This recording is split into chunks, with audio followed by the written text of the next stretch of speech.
Alright, people, about 8 months after I made my review for Batman 1989, here's my review for Batman Returns.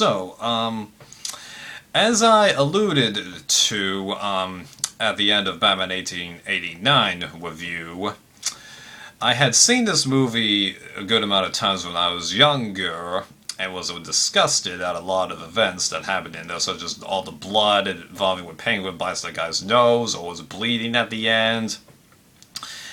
And a couple of other things just kind of disturbed me, and yeah, that's probably one reason I took so long to watch the movie, just so much disgust in my mind when I was younger. I think it's because of this movie that I grew to hate Tim Burton so much, but now that I've seen Sleepy Hollow, Batman 89, and now this movie, I gotta admit, I'm thinking a little better about Tim Burton now. I don't think I'm ever gonna be a fan of his or own any of his movies, but he can make entertaining stuff, let me tell you.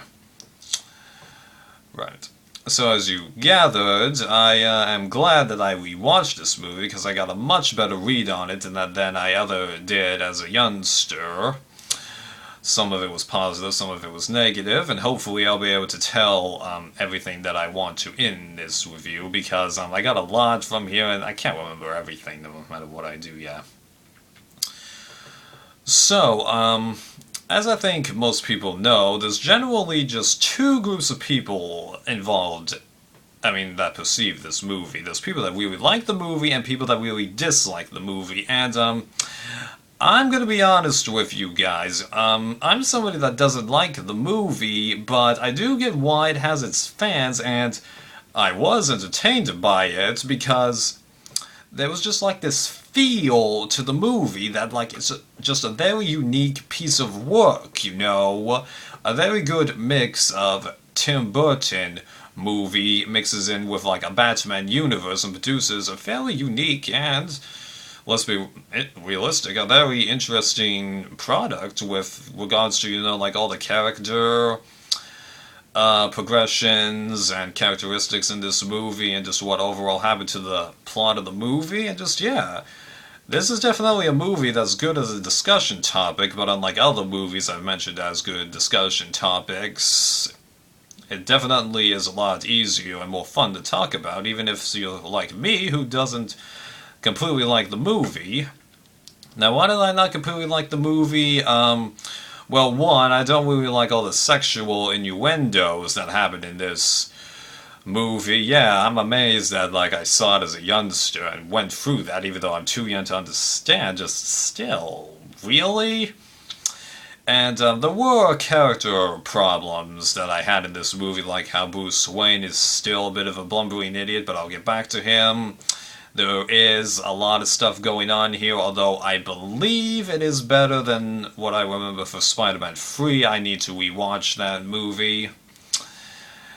And, yeah, the gore still kind of gets to me, and also the fact that even though this is meant to be a dark themed movie, there's still too much comedic stuff going on in here, and it's even more ridiculous with all the Bane, flag situations, and just other ridiculousness that happened in here. Just, yeah, dark Batman movie, it doesn't really work out that way when there's so much comedic stuff going on in this and the previous movie, sheesh.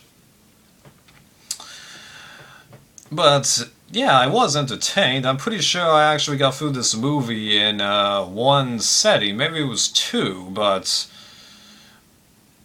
I've had movies where it's taken me a lot longer, like Hulk 2003. That took me 4, okay? That was tough. Okay.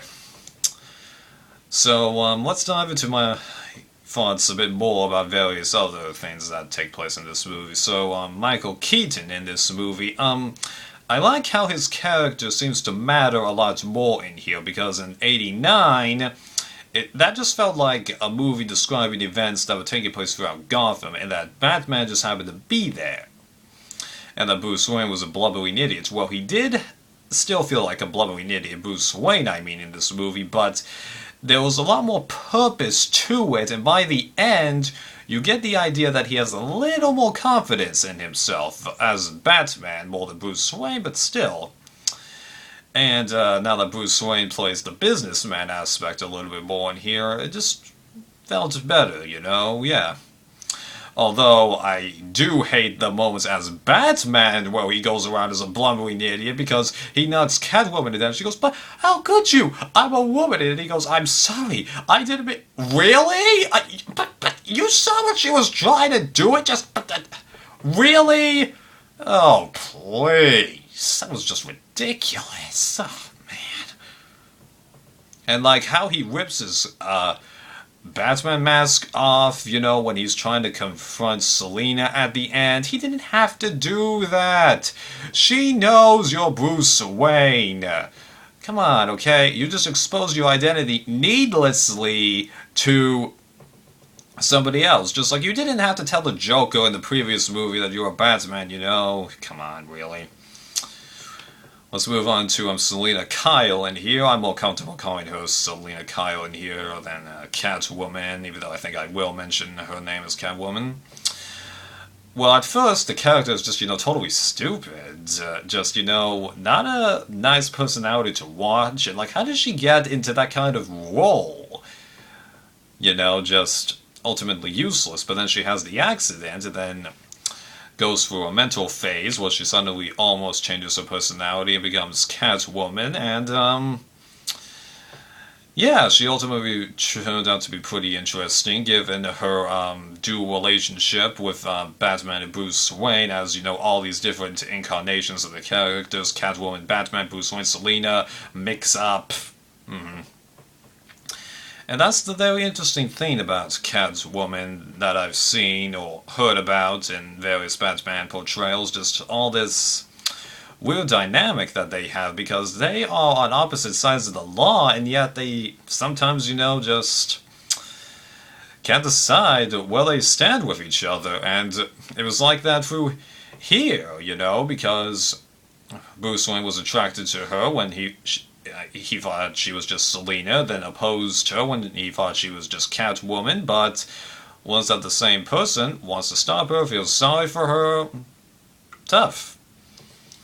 It really is. Although, I really am not the biggest fan that even as Catwoman she's still somewhat mentally unstable. It does add a nice element to the movie and what needs to happen with Bruce Wayne's character, but it doesn't totally make me like the character very much, even though I'll admit there was a good aura of menace from her, although it's different from the other villains, because you feel like Penguin is a villain and menacing because of his look, and Shrek because he's kind of smart, while Selina Kyle, you feel like menace from her because you're unsure of what it is she's going to do. I mean, like, she didn't seriously imply that she was going to kill Shrek at that party in full view of everyone, and her first reaction after she learns that Bruce Wayne is Batman, she's like, "But should we start fighting?" Yeah. And just all her jumping back and forth between Lona being with Penguin and not just that kind of got to me, yeah.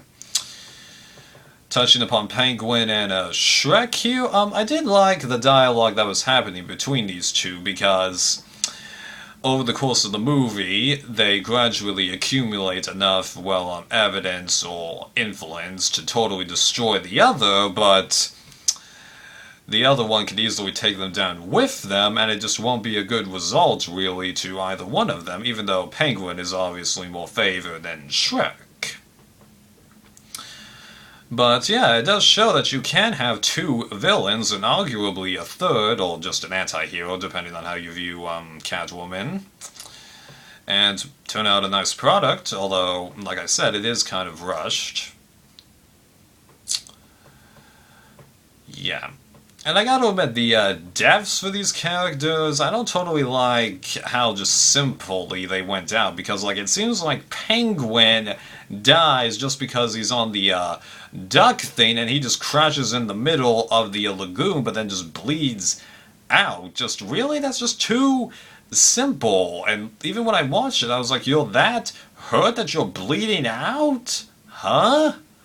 And like, Shrek. Now, I do like the fact that Catwoman kills him, and that was a pretty way to go out. But like, after all that had happened, all it takes is Catwoman showing up and just advancing on him like this. Just yeah,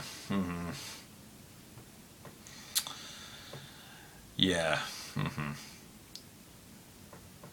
So I know that I haven't necessarily provided the exact best explanation as to why I don't entirely like the movie, but ultimately it boils down to not really liking the characters, although if you like them, not a problem with that. And then there's the confliction of tone in the movie and how just weird the movie feels in certain areas. But you gotta remember, like I said at the beginning of the review, this is an entertaining movie, and there is a part of me that does appreciate it. Trust me on this. It's so conflicting in my mind that, like with Batman 1989, I can't give it a rating. I really can't. Because, am I going to go with my critique scale and admit that this is a pretty nice blend of a comic book, film noir, and art movie? Or do I go with my personal scale and say that just like, I don't like these characters, it does stupid things, the comedic tone hurts it, just, you know what I mean? So, while I think this video was somewhat disorganized, I hope you got a good insight into how I think about this movie. Don't like the movie, but there is something keeping me from labeling it complete crap. I don't know why. Hey, I tried.